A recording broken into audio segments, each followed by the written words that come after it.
Hello, my friends. Bum bum bum bum bum. Dun dun dun dun. It's me, Emma. Today I thought I would talk about how I have been reading recently because I've not been making a lot of bookish videos. One of the reasons is because I've been reading in kind of a different way than my usual for the past couple of years. So I just thought I would talk about it today because I've been finding it very enjoyable and also update you guys on what I've been reading recently because I've been reading some really good things. It's just been like a different season of reading and it's been really interesting to think about.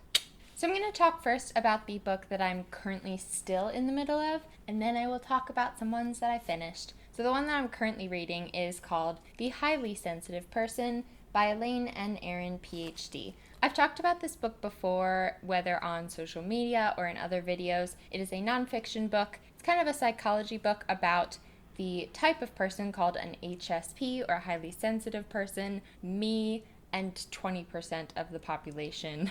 I've been reading this book for a while now. I'm about halfway through, but I've been reading it slowly because, funnily enough, as an HSP, it's pretty overwhelming to read about HSPs. So while I've been reading this one, I've been reading it slowly, just like a little bit at a time, and I have been underlining, highlighting, and writing in the book. Gasps of horror. That's kind of the main difference with how I've been reading recently is I've been like almost reading it as if it is for school. There is a reason for this, which I will talk a little bit more about in a life update video that is coming very soon. But yeah, I was just kind of practicing reading while trying to like absorb more, and this kind of nonfiction book was very helpful for that. So if you look through it, it's like all underlined and noted. I've also had like some spare paper that I bought at Muji that I've been keeping with this in my bag, so that when I'm in like a coffee shop reading or whatever, I can also jot down notes, my thoughts, things that I want to think more about, etc. If you would like a whole video on being an HSP, like how I did that introvert one and the creative people one, that kind of like chatty video, I will definitely do that. I have learned so much from this book. I did already know a decent amount about being an HSP because I've thought about it a lot and like I care about trying to maintain mental health, all that stuff. If you want a video talking about like what I've learned or like tips and tricks on being an HSP, because a lot more people are HSPs than they know. It is literally like a genetic thing. It's not even like a personality type. It's like a difference in our genetics. And especially the Western culture does not really value HSPs, is not very helpful to us. So yeah. So that's pretty much that book. I have marked a bunch of pages by dog-earing them. I'm using this Utah NCT photo card as my bookmark. And yeah, I've been posting quotes on like my Instagram story and stuff too because it's just a great one. I also just really like reading about psychology stuff. I find it super, super interesting, as I'm sure you guys can tell, because I talk about personality types a lot. So that is that book. The other book that I have been reading and underlining and highlighting is Kafka on the Shore by Haruki Murakami. I finally did it. I finally read a Haruki Murakami book, although technically I did not finish it. I did DNF this book, but it was not because I was not enjoying it. I just found it kind of disturbing, which if you've read the book, I'm sure you'll know why. I think that Haruki Murakami's books tend to have like that kind of feel, and I'm trying to like not read slash watch things that creep me out.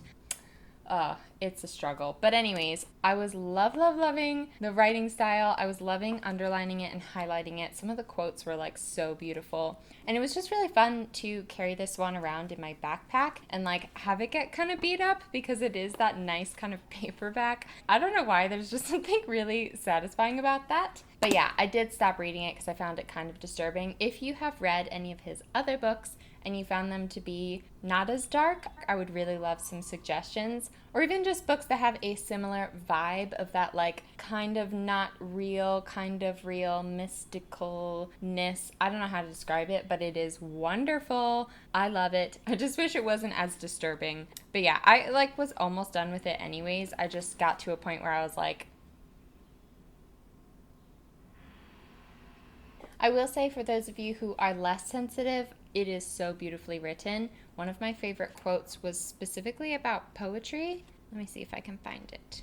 This is a conversation that happened between two of the characters. Symbolism and meaning are two separate things. I think she found the right words by bypassing procedures like meaning and logic. She captured words in a dream, like delicately catching hold of a butterfly's wings as it flutters around. Artists are those who can evade the verbose. So you're saying Miss Seiki maybe found those words in some other space, like in dreams? Most great poetry is like that. If the words can't create a prophetic tunnel connecting them to the reader, then the whole thing no longer functions as a poem.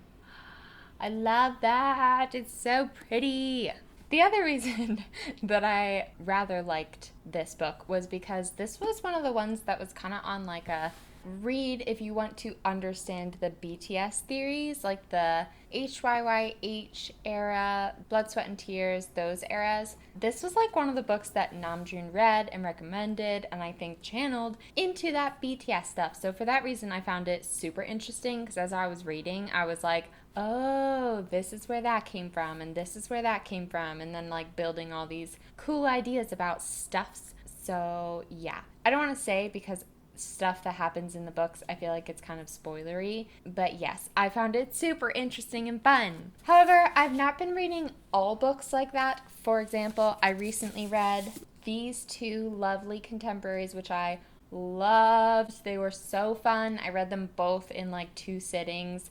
This one is about a girl K-pop star who falls in love. 2 strangers who go on a train ride across America together, and you guessed it, they fall in love. So these were 2 cutesy contemporaries. So I didn't like underline and highlight in these kind of books. I just read them real quick for a little boost because it's spring, almost summer, and that's when I read contemporaries. So I highly recommend them both. They were super adorable.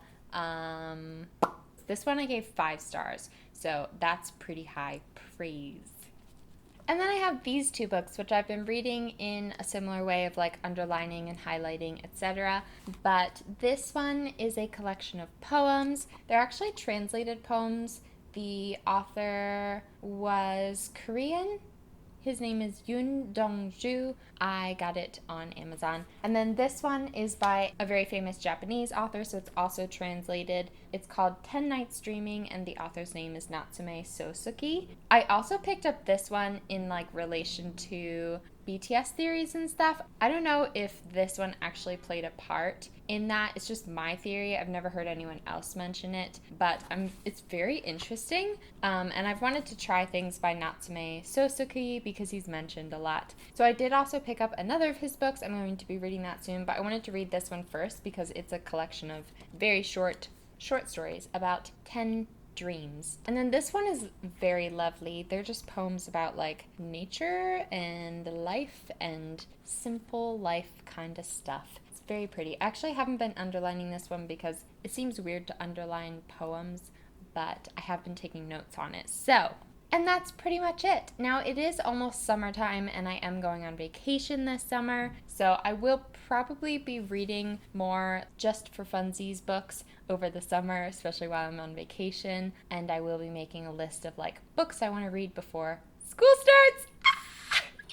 Because I am starting school in the fall. Wow, I'm gonna be a student. And I know I'm gonna have to do a lot of reading for school, so I want to get some fun reading done over the summer. So that is it for this video. I am going to be getting back on track with videos now. Again, life updates coming. I'm filming a week in my life video. I've got my BTS concert vlog, so bunch of videos are coming your way, and I will be getting back on track. Oh, Book Expo is next week, and then I go to France, and so yes, content is coming your way is what I'm trying to say. I missed you guys so much, and I'm so excited for the future and the content and the things that I'm gonna do in life and on the interwebs.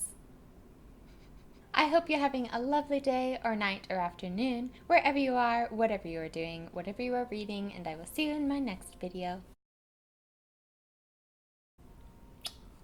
Where are you, sunshine?